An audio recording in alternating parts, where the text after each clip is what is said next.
ইবনে জাফর রাদিয়াল্লাহু তাআলা আনহু ওমর ফারুক রাদিয়াল্লাহু তাআলা আনহু একটা সিঁড়ি দেখলেন, কলমের পাশে দেখতেছে একটা সিঁড়ি দেখলেন। সিঁড়ি দেখার পরে সিঁড়িটা আল্লাহ তাআলা একটা দুধের মাধ্যমে ওমর তাআলা অর্থমন্ত্রীর দরবারে পাঠিয়ে দিলেন। অর্থমন্ত্রী ওবায়দা রাদিয়াল্লাহু তাআলা আনহু ওবায়দা রাদিয়াল্লাহু তাআলা আনহু চিঠিটা খুললেন। যখন ওমর রাদিয়াল্লাহু তাআলা দেখেছেন মানে অর্থমন্ত্রী বারবার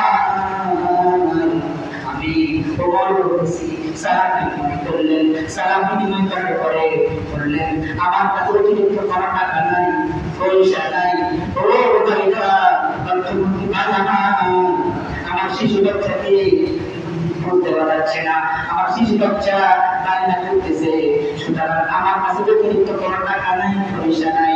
সুতরাং আমি রাষ্ট্রের প্রধান হিসাবে আমাকে প্রতিদিন 1 মাসের বেতন আমাকে দেওয়া হবে। ওমর রাদিয়াল্লাহু তাআলা আনহু পুরা জাহানের অর্ধেক পৃথিবীর বাদশা যখন তিনি গানার ওবায়দা রাদিয়াল্লাহু তাআলা আনহু অর্থমন্ত্রী ওবায়দা যখন চিঠি গানা করলেন, ওবায়দা কাছে বলে বাবা আপনি কি শুনে গেলেন? আপনি প্রেসিডেন্ট, অর্থনীতির মালিক, আপনি আপনার অর্থে কোনো টাকা পয়সা নাই, প্রতিদিন কোনো টাকা পয়সা নাই, কিন্তু আমার কি কারণ, আমার কি করা? ওমর রাদিয়াল্লাহু তাআলা আনহুকে অপর পৃষ্ঠায় চিঠির মাধ্যমে জবাব দিল। চিঠির মাধ্যমে লিখেছেন কি ওমর রাদিয়াল্লাহু তাআলা আনহু ইয়া আমিরুল মুমিনিন, আপনি 2টা ফয়সালার জবাব দিবেন, 2টা ফয়সালার জবাব দিলেন। আমি ওবায়দা অর্থমন্ত্রী আপনাকে অগ্রিম 1 মাসের বেতন পাঠিয়ে দিব, আমার কোনো সমস্যা নাই। দুইটা কষ্টের মধ্যে 2টা কষ্টের জবাব দিবেন, 2টা ফয়সালা দিবেন। সেই 2টা ফয়সালার মধ্যে একটা ফয়সালা হলো আপনি আগামী 1 মাস আপনি রাষ্ট্রের চেয়ারে আপনাকে আপনার জনগণ মেনে নিতে পারবো কি এটা জবাব দিবে। অর্থাৎ আজকে ঈদের নামাজ আমি এখানে পড়াবো, এটা আমাকে শিখেছে। আগামীতে আমি মৃত্যুবরণ করতে পারি, নাও থাকতে পারি, এই রিজিক আমার নাও থাকতে পারে, অথবা আমি যেখানে কাজ করি, আপনি যেখানে চাকরি করেন ওই চেয়ারটা আপনার নাও থাকতে পারে, বিচ্ছেদ হয়ে যেতে পারে। আপনি যে আগামী 1 মাস ক্ষমতার চেয়ারে বসতে পারবেন এই গ্যারান্টি আপনি আমাকে আগে দেবেন। আল্লাহু ওবায়দা রাদিয়াল্লাহু তাআলা আনহু দিন ফয়সালা জবাব চাইলেন। আরেকটা জবাব বলুন, আরেকটা ফয়সালা দেন। আপনি যে আগামী 1 মাস দুনিয়াতে বেঁচে থাকবেন, হায়াতে থাকবেন, নিঃশ্বাস টান দিবেন, এই গ্যারান্টি আপনি পাবেন কিনা, হায়াত পাবেন কিনা, সেই ফয়সালা দেওয়া আজকে তোমার আমাকে জবাব দেন। যদি আপনি এই 2টা ফয়সালা আপনি চিঠির মাধ্যমে আমাকে পৌঁছাইলেন, আমি সঙ্গে সঙ্গে জবাব দিতে দেরি আপনার জন্য 1 মাসের বেতন পাঠিয়ে দিতে হবে না। আজকে আমাদের দেশের বিভিন্ন রাষ্ট্রে দুনিয়ার বাদশারা রাজত্বওয়ালা দুর্নীতিবাজরা চেয়ারের মধ্যে বসে তাদের বেতন আদায় করতে পারে এবং জনগণের গম চুরি করে, জনগণের লুণ্ঠন করে, ডাকাতি করে, দলদস্যু করে, ঠিক কিনা? অথচ ওমর ফারুক রাদিয়াল্লাহু তাআলা আনহু তিনি 1 মাসের বেতন চাইতে পারেন। আল্লাহু আকবার।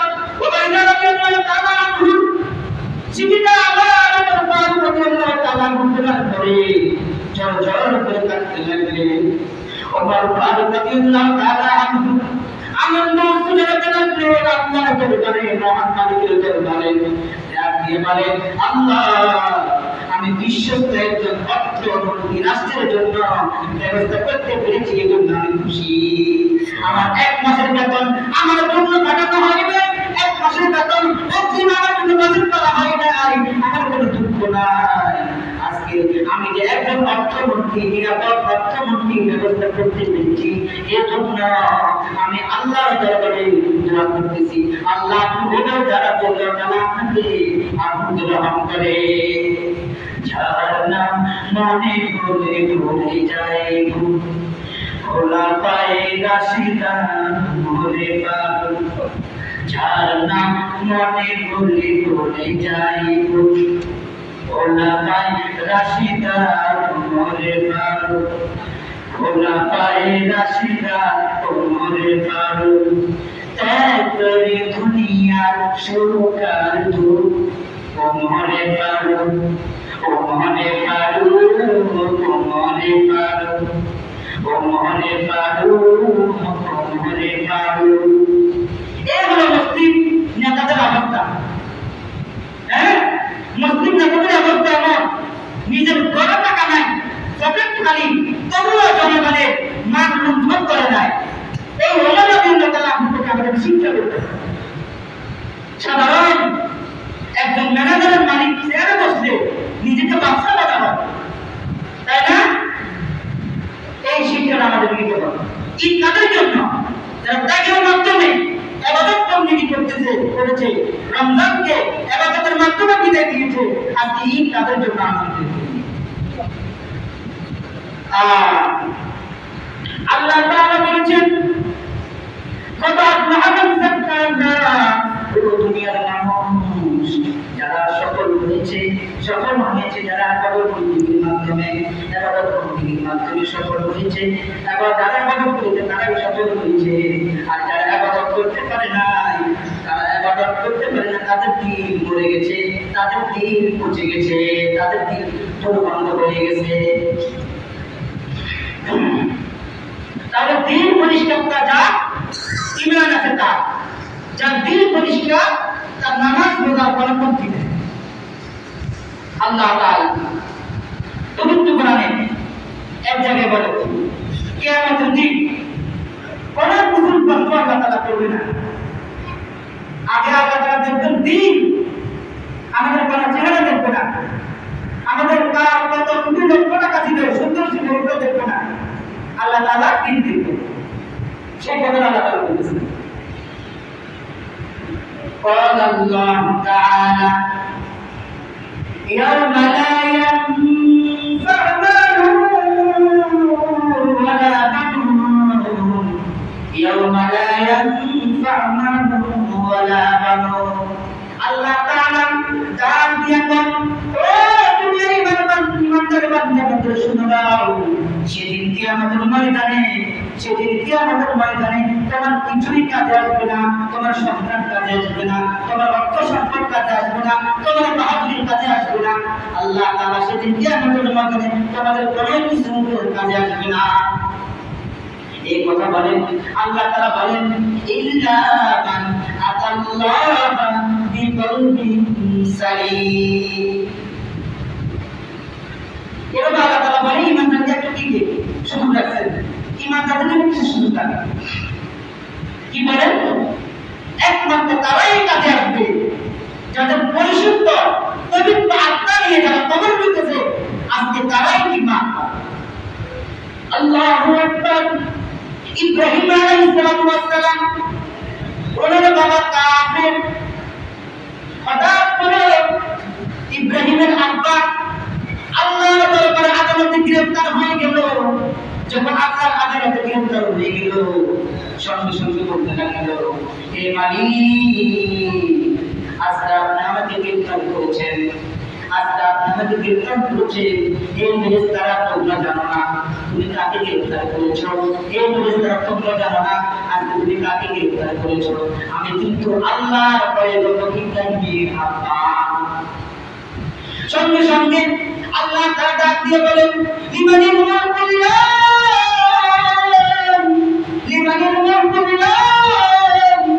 আজকে রাজত্ব আমার, আজকে বাদশাহী আমার, আজকে রাজত্ব কার, আজকে বাদশাহী কার, লিল্লাহিল ওয়াহিদুল কাহ্হার।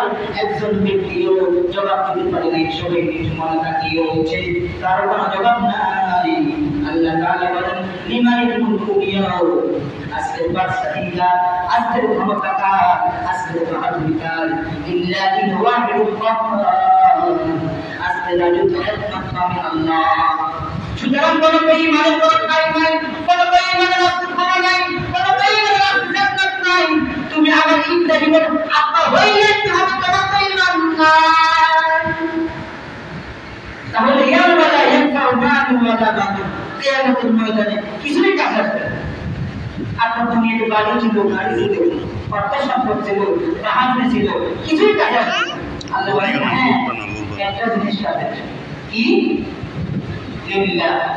ইল্লা মান আতাল্লাহা বিকলবিন সালিম, যাদের পরিশুদ্ধ পবিত্র আত্মা ছিল, আজকেই তারাই কি মাফ পেয়ে যাবে। ঠিক আছে না? তাহলে ইব্রাহিম আলাইহিস সালাম আব্বা ভাই কি আমাকে গ্রেফতার করতে পারে, তারা কি? তাহলে ইব্রাহিমের বাবা, আল্লাহ তাআলা তো ইব্রাহিমের বাবা হয়, ইব্রাহিমের বাবা হলে অন্য কিছু হয়, আজকে সেটা দেখার না সুযোগ নাই। যার মধ্যে ঈমান আছে আজকে তারাই মাফ পেয়ে যাবে। এই জন্য আল্লাহ তাআলা বলেন কদ আফলাহা মান যাক্কাহা, তারাই পবিত্র হয়ে গেছে, তাদের প্রভাব পরিষ্কার হয়ে গেছে, যারা ইবাদতের মাধ্যমে রমজান বিজয় করেছে। ঈদের আনন্দ তাদের জন্য। আজকে ঈদের সকাল নিয়ে ব্যস্ত, ঈদের কেনাকাটা নিয়ে ব্যস্ত, লক্ষ লক্ষ কোটি টাকা একজনের জন্য কানা বাবা দিছে 1 লাখ, মা দিছে 1 লাখ, 2 লক্ষ টাকার আজকে আমার শপিং, 50,000 টাকা শপিং আছে না নাই আমাদের দেশে? অথচ দেশের গরিব মরে যাচ্ছে। বাংলাদেশের টাকা লন্ডনে বাজার হয়, আমেরিকার বাজার হয়, কিন্তু দেশের গরিব মরে যাচ্ছে, জাকাত নেই না।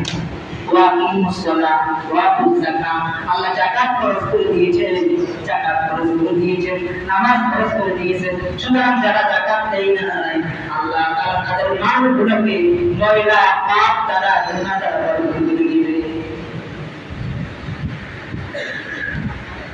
এজন্য রাসূল বলেছেন ঈদগাহে আসার আগে, ঈদের নামাজের আগে তাড়াতাড়ি ঈদের ফিতরা দিয়ে দাও, ঈদের ফিতরা দিয়ে দাও, এটা উত্তম। আল্লাহু আকবার। বিশ্বনবী মানবতার মুক্তির মানবতার কান্ডারি মুহাম্মদ রাসূলুল্লাহ সাল্লাল্লাহু আলাইহি ওয়াসাল্লাম ঈদের নামাজ পড়ার জন্য আসতেছেন। হঠাৎ করে দেখলেন একটা শিশু বাচ্চা ঈদের কিনারায় কাঁদতেছেন। রাসূল বলেন, বাবু আমার, তুমি আজকে কেন কাঁদতেছো? আজকে বড় আনন্দের দিন, ঈদের খুশির দিন, আজকে তুমি কাঁদতেছো। বাবু ডাক দিয়া বলেন, এ বেটা, আমি তোমাকে জবাব তুমি কেন? আমার মা বলে গেছে, আমি মুহাম্মদ ছাড়া আমার দুঃখের কথা কাউকে বলবো না।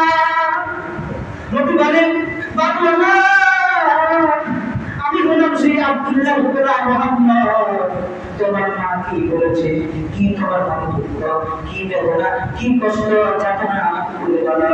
শিশু বাচ্চা ঈদের কিনারায়, এখন ঈদের নামাজ আরম্ভ হয় নাই, শিশু বাচ্চা ডাক দিয়া বলে, হে মুহাম্মদ সাল্লাল্লাহু আলাইহি ওয়াসাল্লাম, আমি যখন খাইতে পারি না, মা বলে রাখতে পারি না, আমার কথা বুঝি নাই, এখন আমি কোনো কথা বলতে পারি না, এমন তো আমার যায়, আমার মা অন্য জায়গায় গিয়ে বসে যায়।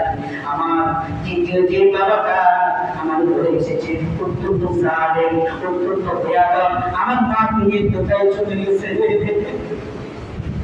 আমি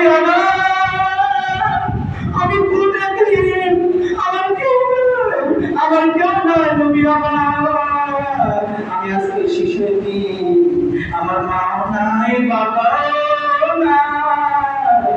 রাসূল হাত দিয়ে বলে, কে বলেছে তোমার বাবা নাই, কে বলেছে তোমার মা নাই, সব তোমার আছে, আর কিছু দুঃখ বলো। এবার শিশু বাচ্চা হাত দিয়ে বলে, নবী আমার, আজকে সবাই আনন্দ করতেছে, উল্লাস করতেছে, আনন্দের মাতোয়ারা, খুশিতে মাতোয়ারা। আমার বাবা নাই, মা নাই, কে আমাকে নতুন জামাই দিবে? এই জন্য আল্লাহ নবী বলেন, ও দুনিয়ার উম্মতেরা, সাবধান সাবধান, অর্থ তোমাকে আল্লাহ দিয়েছেন, টাকা তোমাকে আল্লাহ দিয়েছেন, সাবধান, যাকাত ফিতরা না দেওয়া পর্যন্ত ওই অর্থ যদি তুমিও মালিক হও, সেখানে কোনো ধরনের কাজ করা যাবে না। নবী ডাক দিয়ে বলেন, তোমার কিছু দুঃখ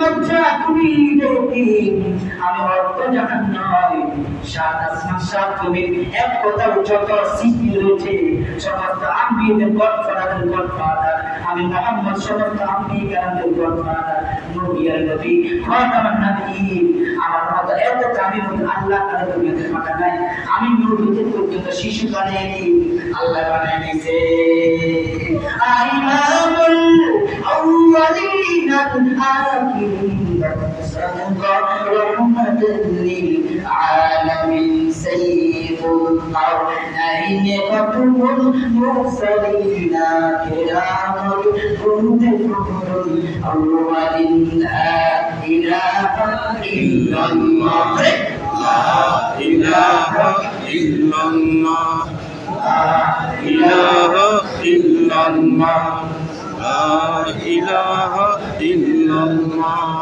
লা ইলাহা ইল্লাল্লাহ ইলাহা ইল্লাল্লাহ লা ইলাহা ইল্লাল্লাহ মুহাম্মাদুর রাসূলুল্লাহ সাল্লাল্লাহু আলাইহি ওয়াসাল্লাম নবী মায়ের নবী মুহাম্মদ সাল্লাল্লাহু আলাইহি ওয়াসাল্লাম এত দামি তুমি হওয়ার পরেও এত অর্থমন্ত্রী হয়েছেন আল্লাহ নবী রাষ্ট্রের প্রধান ছিলেন সৌদি আরবের মালিক ছিলেন বাদশা ছিলেন প্রথম যুগে কষ্ট করেছেন দ্বিতীয় পর্বে আল্লাহ কাবিল রাষ্ট্রের মালিক হয়েছেন প্রেসিডেন্ট ছিলেন বাদশা ছিলেন এখন তো আমরা সবাই একজন সভাপতির নিকটে পৌঁছতে পারি না আমাদের কথা তার পারে না তাই না এত নিম্ন স্তরের মানুষ কিসের কথা আমার সম্পর্ক বড় লোকের সাথে আমার সম্পর্ক দামি মানুষের সাথে আমার সম্পর্ক টাকাওয়ালার সাথে তোমার সাথে কিসের কথা তুমি রিক্সাওয়ালা